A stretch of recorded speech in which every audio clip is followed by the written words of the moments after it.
ಅರೆ ಅರೆ ತಮ್ಮ, ಓಂ ಶಾಂತಿ. ಈಗ ಮರಳಿ ಮನೆಗೆ ಹೋಗ್ಬೇಕಂತೆ. ಆ ಕಾರಣ ತಂದೆಯನ್ನ ನೆನಪು ಮಾಡುವ ಮತ್ತು ಚಾರಿತ್ರ್ಯವನ್ನು ಸುಧಾರಣೆ ಮಾಡಿಕೊಳ್ಳುವ ಪರಿಶ್ರಮ ಮಾಡ್ಬೇಕಂತೆ ತಮ್ಮ. ಮಾತನಾಡುವಾಗ ಬಾಯಿ ಬಿಗಿಯಾಗಿರಬೇಕು, ಒಡೆಯುವಾಗ ಕೈ ಹತೋಟಿಯಲ್ಲಿರಬೇಕು, ನಡೆಯುವಾಗ ಕಣ್ಣು ನೆಲದ ಮೇಲಿರಬೇಕು, ನೋಡುವ ನೋಟ ಚೆನ್ನಾಗಿರಬೇಕು, ಊಟ ಮಾಡುವಾಗ ಭಕ್ತಿ ಇರಬೇಕು, ಪೂಜಿಸುವಾಗ ಮನಸ್ಸು ದೇವರ ಕಡೆ ಇರಬೇಕು. ಓಂ ಶಾಂತಿ ಅಣ್ಣ. ಅಣ್ಣ, ಬಾಬಾ ಇವತ್ತು ನಮ್ಗೆ ಏನ್ ಪ್ರಶ್ನೆ ಕೇಳ್ತಿದ್ದಾರೆ ಅಂದ್ರೆ, ಅಜ್ಞಾನ ನಿದ್ದೆಯಲ್ಲಿ ಮಲಗಿಸುವ ಮಾತು ಯಾವುದು, ಅದರಿಂದ ಏನು ನಷ್ಟವಾಗುತ್ತೆ ಅಂತ. ಕಲ್ಪದ ಅವಧಿಯನ್ನು ಲಕ್ಷಾಂತರ ವರ್ಷಗಳು ಎಂದು ಹೇಳಿರುವುದೇ ಅಜ್ಞಾನ ನಿದ್ರೆಯಲ್ಲಿ ಮಲಗಿಸುವುದಾಗಿದೆ. ಇದರಿಂದ ಜ್ಞಾನ ನೇತ್ರಹೀನರಾಗಿದ್ದಾರೆ. ಮನೆಯನ್ನು ಬಹಳ ದೂರವೆಂದು ತಿಳಿಯುತ್ತಾರೆ. ಇನ್ನೂ ಲಕ್ಷಾಂತರ ಇಲ್ಲಿಯೇ ಸುಖ ದುಃಖದ ಪಾತ್ರವನ್ನು ಅಭಿನಯಿಸುತ್ತಿರಬೇಕೆನ್ನುವುದು ಬುದ್ಧಿಯಲ್ಲಿದೆ. ಆದ್ದರಿಂದ ಪಾವನರಾಗುವ ಪರಿಶ್ರಮ ಮಾಡುವುದಿಲ್ಲ. ನೀವು ಮಕ್ಕಳಿಗೆ ಗೊತ್ತಿದೆ, ಈಗ ಮನೆಯು ಬಹಳ ಸಮೀಪವಿದೆ, ನಾವು ಪರಿಶ್ರಮ ಪಟ್ಟು ಕರ್ಮಾತೀತರಾಗಬೇಕು ಅಂತ. ಮತ್ತೆ ಬಾಬಾ ಹೇಳ್ತಾರೆ, ಮಧುರಾತಿ ಮಧುರ ಮಕ್ಕಳಿಗೆ ಈಗ ತಂದೆಯು ಮನೆಯ ನೆನಪನ್ನು ತರಿಸ್ತಿದ್ದಾರೆ. ಭಕ್ತಿ ಮಾರ್ಗದಲ್ಲಿನೂ ಮನೆಯನ್ನು ನೆನಪು ಮಾಡುತ್ತಾರಾದರೂ ಅಲ್ಲಿ ಯಾವಾಗ ಹೋಗುವುದು, ಎಲ್ಲಿ ಹೋಗುವುದು ಎನ್ನುವುದು ತಿಳಿದುಕೊಂಡಿಲ್ಲ ಅಂತ ಹೇಳ್ತಿದ್ದಾರೆ ಅಣ್ಣ. ಭಕ್ತಿಯು ಪೂರ್ಣವಾಗುತ್ತದೆ. ಭಕ್ತಿಯಲ್ಲಿ ಅಪರಂಪಾರ ದುಃಖವಿದೆ. ನೀವು ಮಕ್ಕಳು ಲಕ್ಷಾಂತರ ವರ್ಷ ದುಃಖವನ್ನು ನೋಡಿಲ್ಲ, ಲಕ್ಷಾಂತರ ವರ್ಷಗಳ ಮಾತೇ ಇಲ್ಲ. ಸತ್ಯವಾದ ದುಃಖವನ್ನು ನೀವು ಕಲಿಯುಗದಲ್ಲಿ ಅನುಭವಿಸುತ್ತೀರಿ. ಈಗ ಹೆಚ್ಚಿನ ವಿಕಾರದಿಂದಾಗಿ ಕೊಳಕಾಗಿದ್ದೀರಿ. ಮೊದಲು ಹೃದಯದಲ್ಲಿದ್ದಾಗ ಸ್ವಲ್ಪ ತಿಳುವಳಿಕೆ ಇತ್ತು, ಈಗಂತೂ ಸಂಪೂರ್ಣ ಬುದ್ಧಿಹೀನರಾಗಿ ಬಿಟ್ಟಿದ್ದೀರಿ. ಈಗ ಮಕ್ಕಳಿಗೆ ತಿಳಿಸುತ್ತಾರೆ, ಸುಖಧಾಮಕ್ಕೆ ಹೋಗಬೇಕೆಂದರೆ ಪಾವನರಾಗಬೇಕು. ತಲೆಯ ಮೇಲಿರುವ ಜನ್ಮ ಜನ್ಮಾಂತರದ ಪಾಪವನ್ನು ನೆನಪಿನಿಂದಲೇ ಇಳಿಸಬೇಕು. ನೆನಪಿನಿಂದಲೇ ಬಹಳ ಖುಷಿ ಇರುವುದು. ಯಾವ ತಂದೆಯು ನಿಮ್ಮನ್ನು ಅರ್ಧ ಕಲ್ಪ ಸುಖಧಾಮಕ್ಕೆ ಕರೆದುಕೊಂಡು ಹೋಗುತ್ತಾರೆ, ಅವರನ್ನು ನೆನಪು ಮಾಡಬೇಕು. ಮಕ್ಕಳೇ, ನೀವು ಈ ಲಕ್ಷ್ಮೀ ನಾರಾಯಣರಂತೆ ಆಗಬೇಕೆಂದರೆ ಮೊದಲನೆಯದಾಗಿ ಪವಿತ್ರರಾಗಿರಿ ಮತ್ತು ನಡವಳಿಕೆಯನ್ನು ಸುಧಾರಣೆ ಮಾಡಿಕೊಳ್ಳಿ. ವಿಕಾರಗಳಿಗೆ ಭೂತವೆಂದು ಹೇಳುತ್ತಾರೆ. ಲೋಭದ ಭೂತವೇನು ಕಡಿಮೆ ಇಲ್ಲ. ಈ ಭೂತ ಬಹಳ ಅಶುದ್ಧವಾಗಿದೆ. ಲೋಭವೂ ಸಹ ಮನುಷ್ಯರಿಂದ ಬಹಳ ಪಾಪ ಮಾಡಿಸುತ್ತದೆ. ಹೇಗೆ ಕಾಮವನ್ನು ಬಿಡುವುದು ಪರಿಶ್ರಮವೋ ಹಾಗೆಯೇ ಲೋಭವನ್ನು ಬಿಡುವುದು ಪರಿಶ್ರಮವಾಗಿದೆ. ಲೋಭದ ಭೂತವೇನು ಕಡಿಮೆ ಇಲ್ಲ. ಮೋಹವನ್ನು ಬಿಡುವುದು ಕಾಮವನ್ನು ಬಿಡುವಷ್ಟು ಪರಿಶ್ರಮವಾಗುತ್ತದೆ. ಆದ್ದರಿಂದ ಬಿಡುವುದೇ ಇಲ್ಲ.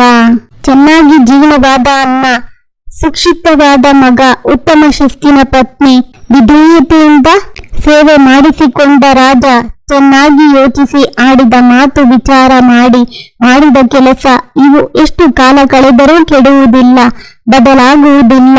ಅಣ್ಣ, ಮತ್ತೆ ತಂದೆ ಬರೋದೇ ಪುರುಷೋತ್ತಮ ಸಂಗಮ ಯುಗದಲ್ಲಿ ಅಂದ್ಮೇಲೆ ತಿಳಿಸಲು ಎಷ್ಟು ಶ್ರಮ ಪಡಬೇಕಾಗುತ್ತೆ. ತಂದೆಯ ಪರಿಚಯ ಕೊಡುವುದಕ್ಕಾಗಿಯೇ ಸೇವಾ ಕೇಂದ್ರಗಳನ್ನ ತೆರೆಯಲಾಗುತ್ತದೆ. ಬೇಹದಿನ ತಂದೆ ಬೇಹದಿನ ಆಸ್ತಿಯನ್ನು ಪಡೆಯಬೇಕಾಗಿದೆ.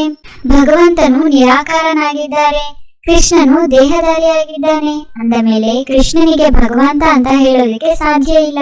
ಭಗವಂತ ಬಂದು ಭಕ್ತಿಯ ಫಲವನ್ನ ಕೊಡ್ತಾರೆ, ಆದ್ರೆ ಭಗವಂತನ ಪರಿಚಯನೇ ಇಲ್ಲ. ನೀವು ಎಷ್ಟೊಂದು ತಿಳಿಸ್ತೀರಾ, ಆದ್ರೂ ತಿಳಿದುಕೊಳ್ಳೋದೇ ಇಲ್ಲ.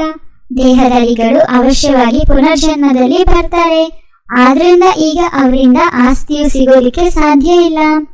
ಆತ್ಮಗಳಿಗೆ ಒಬ್ಬ ಪರಂಪಿತ ಪರಮಾತ್ಮನಿಂದ ಆಸ್ತಿ ಸಿಗುತ್ತೆ. ಮನುಷ್ಯರಿಗೆ ಜೀವನ್ಮುಕ್ತಿ ಕೊಡೋದಕ್ಕೆ ಸಾಧ್ಯ ಇಲ್ಲ. ಈ ಆಸ್ತಿಯನ್ನ ಪಡೆಯೋದಕ್ಕಾಗಿನೇ ನೀವು ಮಕ್ಕಳು ಪುರುಷಾರ್ಥ ಮಾಡ್ತಿದ್ದೀರಾ ಅಂತ ಬಾಬಾ ನಮ್ಗೆ ಎಷ್ಟು ಸ್ಪಷ್ಟವಾಗಿ ತಿಳಿಸ್ತಿದ್ದಾರೆ ಅಣ್ಣ ಇವತ್ತು. ಈಗ ನನ್ನ ಜೊತೆ ಕರೆದುಕೊಂಡು ಹೋಗುತ್ತೇನೆ. ನೀವು ಸತ್ಯಯುಗದಲ್ಲಿ ಹೊರಟು ಹೋಗುತ್ತೀರಿ. ತಂದೆಯು ಪತಿತ ಜಗತ್ತಿನಿಂದ ಪಾವನ ಜಗತ್ತಿಗೆ ಕರೆದುಕೊಂಡು ಹೋಗುವುದಕ್ಕಾಗಿಯೇ ಬಂದಿದ್ದಾರೆ.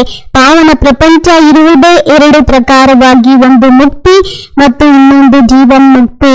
ಮಧುರಾತಿ ಮಧುರ ಮಕ್ಕಳೇ, ನಾನು ಕಲ್ಪ ಸಂಗಮ ಯುಗದಲ್ಲಿ ಬರುತ್ತೇನೆ. ನೀವು ಭಕ್ತಿ ಮಾರ್ಗದಲ್ಲಿ ಎಷ್ಟೊಂದು ದುಃಖವನ್ನು ಪಡೆಯುತ್ತೀರಿ. 4 ಕಡೆ ಸುತ್ತಿದೆವು, ಆದರೂ ದೂರ ಉಳಿದೆವು.